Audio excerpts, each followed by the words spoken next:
Hablaremos hoy de la comida, o mejor todavía de la falta de comida, en las expediciones a América.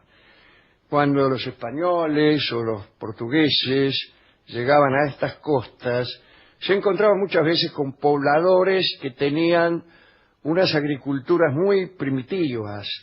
El principal alimento de la mayoría de los pueblos de Sudamérica y Centroamérica era una especie de torta hecha con harina de mandioca. Esta torta era de trabajosa elaboración y muchas veces no alcanzaba para alimentar a los recién llegados. Los expedicionarios, hasta que pudieron cultivar ellos mismos la tierra por sus propios medios, se dedicaron al saqueo y a recorrer todos los parajes a ver si rascaban algo para morfar. Pero durante la búsqueda padecían hambre. En algunos lugares, como por ejemplo la selva, los recursos alimenticios son mínimos. Además, no podían adaptar a las regiones tropicales lo que traían, como por ejemplo el trigo, la vid, el olivo, no les crecían ahí. Tampoco tenía sentido acumular alimentos, porque los calores de aquellas latitudes hacían que se pudriera todo.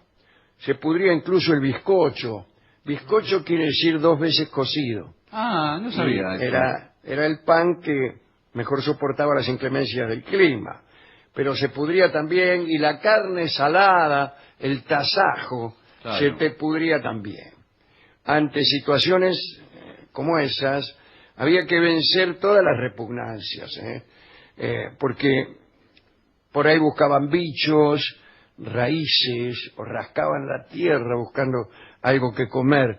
Cuenta Ulrico Schmidl que los conquistadores devoraban plantas sin saber si eran venenosas y que muchos terminaban retorciéndose y cayendo al suelo sin sentido. Cuando encontraban alguna población solidaria, se producían entonces hartazgos. Encontraban unos indios que lo invitaban a morfar, sí, comían todo, y vamos, los hartazgos también son peligrosos. Cuenta Germán Arciniega que los hombres se inflaban literalmente y se desinflaban después tan violentamente que la debilidad posterior al hartazgo era total. Miembros de la expedición de Hernando de Soto, nuestro querido amigo, peleaban por la posesión de sesos de caballo o lenguas de caballo, que se podían cortar aun cuando el caballo llevara algún tiempo muerto. La sangre de los caballos también podía ser un buen recurso. Los hombres de Gonzalo Pizarro, que quedaron en tierra cuando Orellana se aventuró por el Amazonas, remediaban el hambre sangrando justamente a los caballos. En vez de matarlo, los sangraban una vez a la semana y se tomaban la sangre. Y la bebían mezclada con unas hierbas para hacerlo más apetitoso. Tampoco se despreciaban iguanas ni serpientes.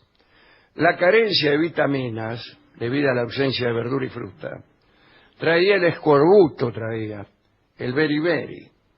Estas infecciones producían, disculpen ustedes, se están comiendo, sí, un olor fétido. Bueno, por favor. Un olor fétido.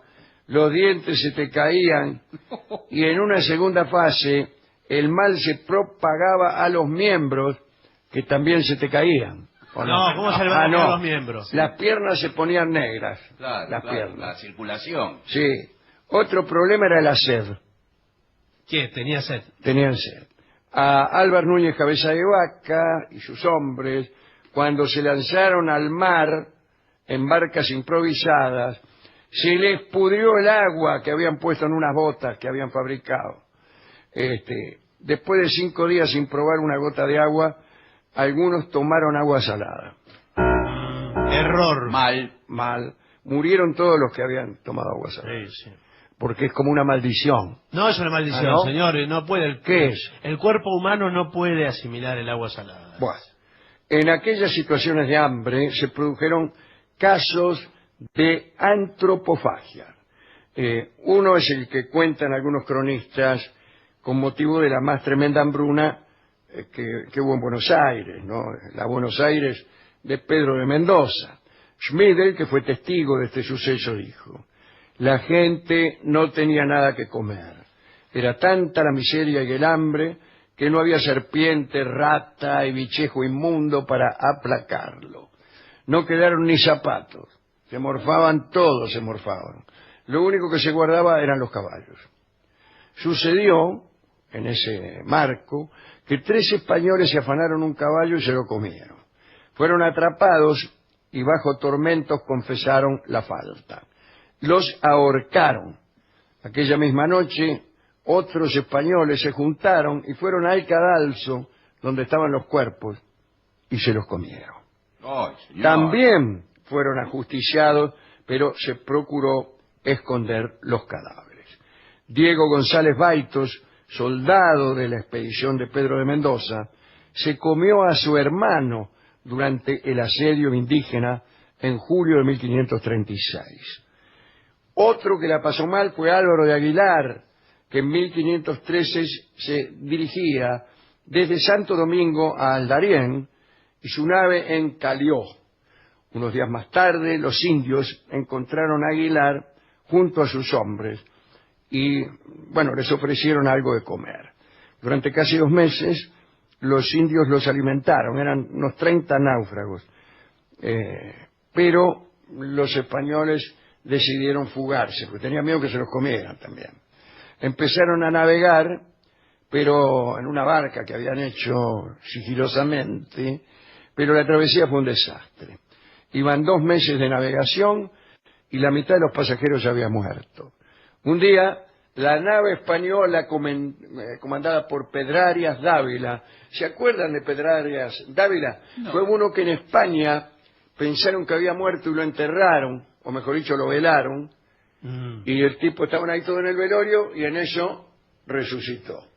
¿Cómo? Y no estaba. No había muerto. Ah, resucitó, estaban todos en el velorio, perdón, dijo. Y desde entonces llevaba su ataúd a todas partes. Allí donde iba, llevaba Pedrarias el ataúd. Y lo llevó, ya trasladado a América, también se lo trajo a Panamá. Este Pedrarias Dávila fue el que se encontró con la balsa de Aguilar, con los pocos que quedaban. Ese mismo día en la balsa se habían jugado a los dados a ver quién iba a ser comido. Y le había tocado justamente a Álvaro de Aguilar. Después, no se lo comieron. No, porque justo llegó... No, justo llegó Pedrarias. Mirá, Sí, sí, claro. porque por ahí los tipos decían, no sé. Señor, sí. Ya está jugado, ya Claro, está. claro. Plata en mano. Eso es jugar fuerte. Claro. Bueno, otra historia. De un grupo de soldados de Jiménez de Quesada, que estaban perdidos en la selva, sabemos que, desesperados por el hambre, sí comieron a uno de sus auxiliares indios. El escopetero Cristóbal Martín devoró a un muchacho, Juan Ramón Cordero, y lo asaron. Discúlpeme. No, sí, bueno. El capitán Íñigo de Vascuña, después de una batalla en la que había sido vencido por los indios, escapaba herido con los pocos soldados que le quedaban a través de la selva. No tenían más alimento que unos palmitos amargos que habían afanado por ahí. Y en un momento Vascuña no resistió más y le pidió a sus soldados, herido, ¿no? Ya Vascuña, le pidió a sus soldados que acamparan junto al río y que no lo abandonaran. Acamparon 3 días, pero Vascuña no se recuperaba. Decidió entonces comunicar a sus tropas que podían irse. Solo 2 guardias se quedaron junto con algunos sirvientes indios. Y al mando de la tropa siguió adelante Juan Portillo. Los soldados ya habían recorrido un par de kilómetros cuando se dieron cuenta de que se habían olvidado el chispero. ¿Qué es? Es una yesca para prender fuego. Ah, como un encendedor. Y Portillo mandó a 2 enviados a buscarlo. Poco antes de llegar al campamento, los enviados oyeron los gritos de Vascuña. ¡Guau! ¿Qué sé yo? Se apuraron y al llegar encontraron a uno de los guardias que habían dejado, Sí. que estaba cortando a uno de los sirvientes indios para comérselo.